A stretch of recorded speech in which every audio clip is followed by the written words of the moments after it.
नमस्कार। आज हम एक ऐसे ग्रह पर बात करने वाले हैं ज्योतिष में जिसका नाम सुनते ही कई बार लोगों के मन में एक डर सा बैठ जाता है, शनि ग्रह। जी। पर क्या शनि हमेशा ही मतलब अशुभ होता है?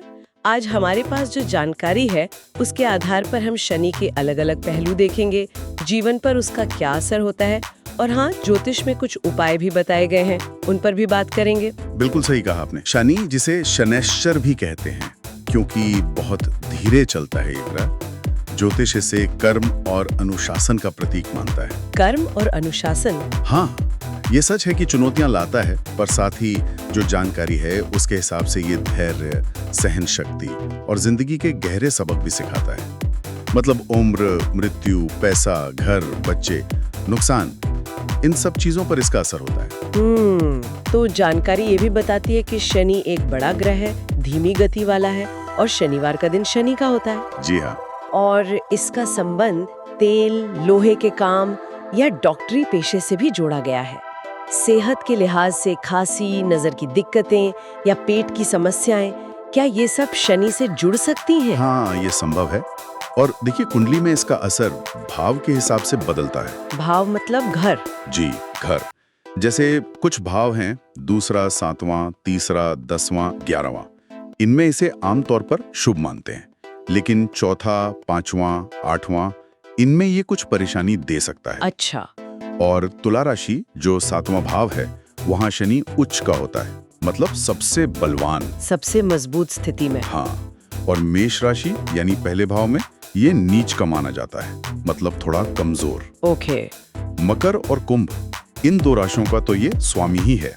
अगर कुंडली में अच्छा बैठा हो तो ये इंसान को गहरा सोचने वाला, थोड़ा एकांत पसंद करने वाला बना सकता है।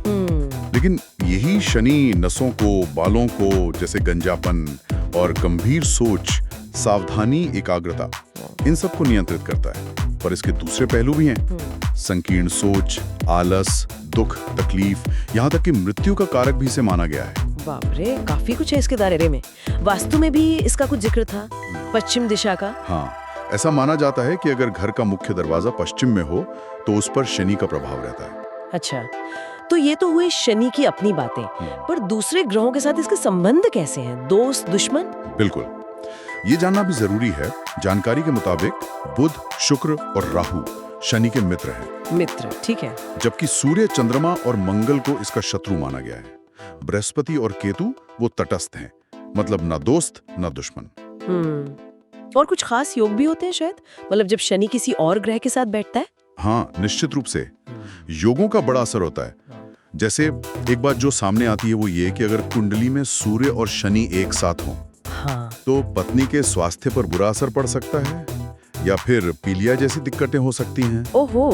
इसी तरह मंगल और शनि का योग वो त्वचा या खून से जुड़े रोग या फिर वजन कम होने जैसी समस्याएं दे सकता है। ये तो काफी विशिष्ट प्रभाव है। जी।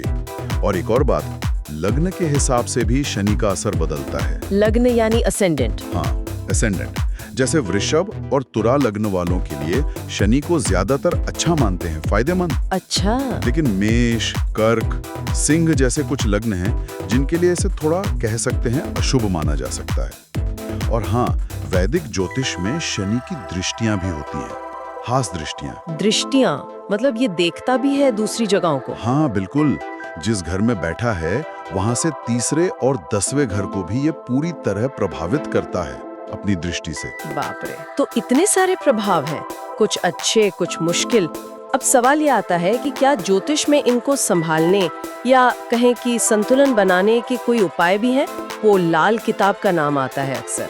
हाँ बिल्कुल, लाल किताब ज्योतिष की एक अलग धारा है और वो अपने खास उपायों के लिए जानी जाती है। ये उपाय असल में ग्रहों की गणनाओं पर आधारित होते हैं। अच्छा, मतलब ये सिर्फ टोटके नहीं है? नहीं, इन्हें टोटके कहना ठीक नहीं होगा। ये बुरी नीयत से किए जाने वाले कामों से अलग हैं। ये गणना पर आधारित उपाय हैं। जैसे मान लीजिए कुंडली में सूर्य और शनि साथ हैं और शनि ज्यादा बलवान है, हाँ, तो जानकारी के अनुसार लोहा और तिल का दान करना मददगार हो सकता है। लोहा और तिल, ठीक है।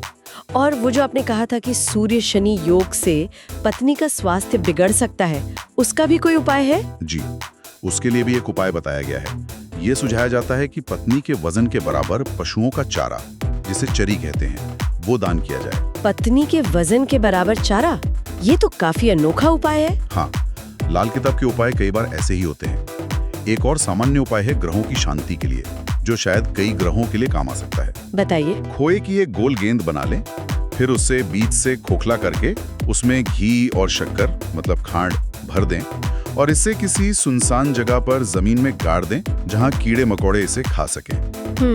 इसका क्या तर्क हो सकता है? माना जाता है कि इससे ग्रह से जुड़ी जो नकारात्मक ऊर्जा है वो शांत होती है, जमीन में समा जाती है या जीव उसे ग्रहण कर लेते हैं। दिलचस्प। एक और उपाय शायद साल के राशिफल से जुड़ा हुआ भी है। हाँ, अगर किसी साल के राशिफल में मतलब वार्षिक कुंडली में छठे भाव में बैठा कोई ग्रह अशुभ फल दे रहा है, छठे भाव में जी, तो उस ग्रह से जुड़ी चीजों का दान करने की सलाह दी जाती है ताकि उसका बुरा असर कम हो सके। समझ गया।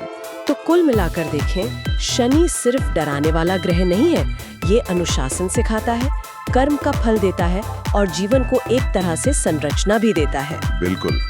कुंडली में कहाँ बैठा है, किसके साथ बैठा है, किसको देख रहा है, ये सब मिलकर हमारे जीवन के कई पहलू तय करते हैं। सही बात है। तो अंत में एक सवाल सोचने के लिए छोड़ जाते हैं सबके लिए।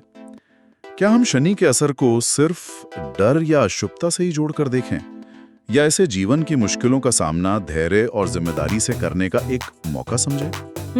शायद शनि हमें यही याद दिलाता है कि कर्म कितने जरूरी हैं और जो असली विकास है वो धीरे धीरे लगातार प्रयास करने से ही होता है।